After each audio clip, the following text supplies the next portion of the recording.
एक असमंजस भरा सवाल मैं आपसे सर पूछना चाहूँगा। सर आजकल मतलब जो करंट सिचुएशन है इसमें लिखा जाता है या पढ़ा जाता है हर जगह कि स्टार्टअप्स के लिए, एंटरप्रेन्योरशिप के लिए सबसे अच्छा दौर अभी फ़िलहाल है। सर लेकिन एक अजीब बात सामने आती है, जस्ट जो वैश्वीकरण अभी है या जो ग्लोबलाइजेशन के दौर में सर हम दुनिया की नज़र में आ रहे हैं या कंपनीज़ की निगाहों में बेंगलोर भी एक सिलिकॉन वैली के रूप में उभर रहा है सर। सर ये एक तरीके से तो अच्छी बात है कि ऐसा हो रहा है तो हमें और एक्सपोजर मिल रहा है, लेकिन सर जब असमंजस की स्थिति तब आती है जैसे मान लीजिए कि हमने एक कंपनी बनाई, फॉर एग्जांपल इम्पीरियम कंपनी बनी, उसे फेसबुक ने ख़रीद लिया, गूगल ने ख़रीद लिया। लिटिल आई लैब्स बनी, उसे फेसबुक ने ख़रीद लिया। सर अगर मैं आपसे पूछूं ये चीज़, जैसे अगर ये स्थिति अभी की अगर 1992 में होती, जो असमंजस की स्थिति होती कि मैंने एक चीज़ बनाई है खुद, अब या तो मैं ल्यूक्रेटिव ऑफ़र मिल रहा है तो मैं उसको भेजकर अपना वजूद मिटा दूं, या अगर मैं अपनी इंटीग्रिटी इंटैक्ट रखता हूं तो शायद ऐसा भी हो सकता है कि गलाकाट प्रतिस्पर्धा में मैं मिट जाऊं। बड़ा अच्छा सवाल आपका है, लेकिन आज के विषय से थोड़ा हटकर है, तो फिर भी थैंक यू आपकी बात का जवाब दूंगा। ये एक अपने अपने इंडिविजुअल की सोच है कि वो क्या करना चाहे ऐसी स्थिति में। जब बहुत से एंटरप्रेन्योर्स जब कामयाबी की सीढ़ी पर चढ़ते हैं, कामयाबी मिलती है, उनको अपनी उम्मीद से ज़्यादा उसका पैसा अगर मिलता है और वो इसलिए दे देते हैं तो कोई बुराई नहीं है, क्योंकि एक एंटरप्रेन्योर अल्टीमेटली एंटरप्रेन्योर रहना चाहिए और रहेगा।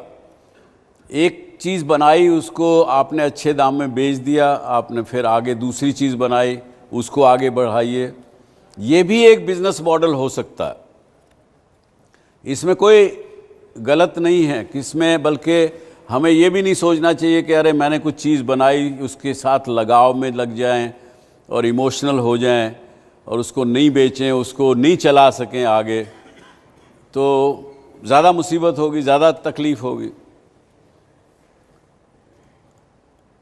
लेकिन हमारे केस में हमने ऐसा नहीं किया, क्योंकि मीडिया जो एक विषय है, मीडिया का एक जहाँ तक ताल्लुकात है, इसके अंदर केवल पैसा कमाना ही एक चीज़ नहीं है, इसके अंदर समाज जुड़ा है, देश जुड़ा है, व्यूअर्स हमारे जुड़े हुए हैं। मुझे ध्यान है कि जब 1992 में ये शुरू हुआ, बाय द वे मैं और भी अपने शोज़ में कहता हूँ कि हमारे ग्रुप ने खाली ये टेलीविज़न अकेला एक नई चीज़ हिंदुस्तान में नहीं की, हम लोगों ने 9 चीज़ें ऐसी की हैं जो पहली बार हिंदुस्तान में की गई, जिसमें से 6 कामयाब हैं। एक प्रोजेक्ट हमने शेल्व किया और 2 सक्सेसफुल नहीं हुए। तो खैर, तो मेरे को बड़ी अच्छी ऑफ़र दी गई 1995 में। मेरा जवाब था कि India is not for sale. तो क्योंकि उस समय भी 1995 में भी हमारे लगभग 350 मिलियन व्यूअर्स हमारे साथ जुड़े हुए थे। तो कोई भी व्यक्ति अगर ऐसा मीडिया खरीदता है तो देश में कुछ भी उल्टा सीधा कर सकता है, ऐसा हमारा मानना था, इसलिए नहीं किया। लेकिन I hope you got your answer. You should not hesitate, it's a business, और इंटरनेट वर्ल्ड में तो ये रोज़ हो रहा है और आगे भी होगा। और कोई प्रश्न? As we all know, we are aware of IPL, and the concept of IPL has been came from ICL, and ICL has been funded by Z Entertainment Enterprises. So how that idea came into the mind of your group, and what made you to initiate and promote cricket?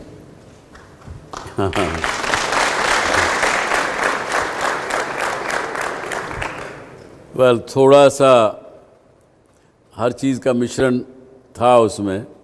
जब ये ICL का idea आया, वो एक मुझे याद आता है गाना, शोखियों में घोला जाए थोड़ा सा शबाब, उसमें फिर मिलाई जाए थोड़ी सी शराब, होगा जो नशा यूं तैयार, वो प्यार है वो प्यार। तो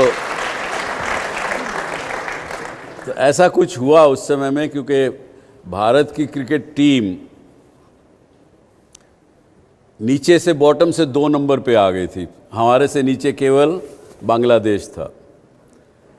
तो उस समय मैं गया बीसीसीआई के उस समय के अध्यक्ष के पास कि भाई आप हमें ये आईसीएल इंडिया क्रिकेट लीग चलाने दीजिए, हम आपको पीछे क्या कमज़ोरी क्या थी इंडियन क्रिकेट टीम में कि उनका बेंच स्ट्रेंथ नहीं था। जो आपने लोग टीम में ले लिए वो तो ठीक है थे, लेकिन पीछे अगर कोई आदमी परफॉर्म नहीं करे तो पीछे कुछ नहीं था, लाइन ऑफ डिफेंस नहीं थी। हमने कहा हम आपको बना के देंगे, अच्छे यूथ को लाएंगे, आप उसमें से कोई भी लेना हो ले लीजिएगा, तो आगे आने वाले समय में इंडिया क्रिकेट नीचे नंबर पे नहीं जाएगी। तो वही था इसका कारण कि कुछ देश की बात, कुछ गेम की बात, कुछ बिजनेस की बात, इन सबको मिला के आईसीएल का जन्म हुआ। नॉर्मली ये कहा जाता है कॉर्पोरेट वर्ल्ड में दिमाग की ज़रूरत नहीं, इमोशनली अटैच होने की ज़रूरत नहीं है। हम 2 साल 3 साल के बाद कंपनी छोड़ के चले जाते हैं या हमें कंपनी से निकाल दिया जाता है। होता क्या है, एक तो सबसे पहले कि हम इमोशनली को कैसे कंट्रोल करें। हम अगर काम करेंगे दिल से करेंगे। नंबर दूसरा क्वेश्चन ये है सर, क्या होता है हम पढ़ते हैं, बड़े इंथुजियास्टिक होकर के पढ़ते हैं, बहुत अच्छे करते हैं और कॉर्पोरेट वर्ल्ड में जाते हैं। कॉर्पोरेट वर्ल्ड में क्या होता है, एक ऐसा माहौल सा बना हुआ है कि 10 साल 15 साल ये के बाद लोग थक से जाते हैं, क्या यार कब तक काम करना, अपना कुछ शुरुआत करते हैं। अब अपना जब शुरुआत करते हैं तो उस टाइम पे जो कंपनी पहले से रन करती है हमें बहुत सारे चैलेंजेस फेस करने पड़ते हैं। हम उस गैप को कैसे भरें? इंसान अगर इमोशनली अटैच किसी बात से नहीं होगा, काम से नहीं होगा, तो काम तो ठीक नहीं हो सकता। ये बात आपकी बिल्कुल सही है। तो मेरा ख्याल से इसमें प्रयास भी नहीं करना चाहिए कि आप इमोशनली अटैच ना हो। मन लगा के काम कर रहे हैं, इमोशनली अटैच हैं, कोई बात नहीं, लेकिन जब उससे हटें तो उसके प्रति लगाव ये ना करें, क्रेविंग मत करें कि यार अच्छा काम था, मेरी नौकरी छूट गई, अब क्या करूँगी, अब क्या करूँगा। ये क्या, ये अगर आप में क्षमता है तो आप कुछ ना कुछ कर लेंगे। और ये भी लगाव भी पैदा होता है जब कई बार आपको लगता है कि ये जॉब मेरे अलावा कोई कुछ दूसरा कर नहीं सकता, इसलिए भी आपका लगाव हो जाता है।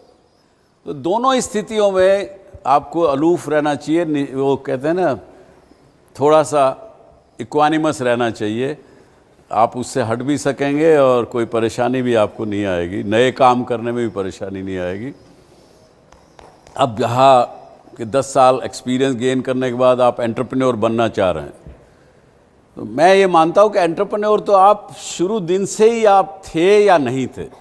10 साल जब काम किया आपने कॉरपोरेट में, उस समय आप एज ए एंटरप्रेन्योर काम कर रहे थे या एज ए एम्प्लॉई बन के काम कर रहे थे, ये आपको सोचना पड़ेगा, समझना पड़ेगा। मेरा आप सबसे कहना है, एटलीस्ट मैनेजमेंट स्टूडेंट्स को तो मेरा ये कहना रहेगा आप लोगों को कि आपको अपने एंटरप्रेन्योरियल स्किल कॉम्प्रोमाइज़ मत कीजिए, चाहे किसी और के लिए भी काम कर रहे हैं। उस आग को जलने दीजिए अंदर।